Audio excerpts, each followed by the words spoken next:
ඔබ විසින් අනිකාව වෙනස් කරන්න දඟලලා ඔබ විඳෝන එක ඒ පුද්ගලයාට තේරෙනවා. තැනත්තට හෝ තැනැතිට. එයා මොකද කරන්නේ? මෙයාට රිදෙන්න නම් මේ කෑල්ල මම දිගටම පවත්තන් යන්න ඕනේ කියලා හිතලා එහෙම ඉන්නවා.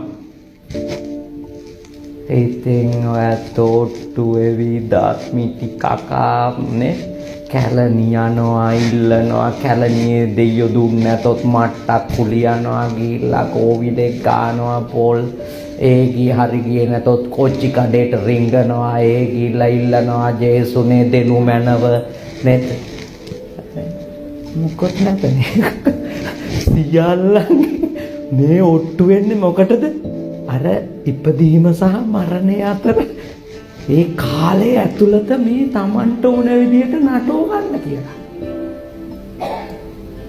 මම ඔබට යෝජනා කරනවා. කතා කරගෙන හොඳින් එහෙම එකඟතාවයෙන් ඉන්නවනම් ඉන්න. එහෙම නැත්තම් ජපන් බසින් සයෝනරා. සයෝනරා බයි බයි. මනසින් බයි බයි නේ එකට ඉන්නවා. හැබැයි මනසින් බයි බයි කියනවා.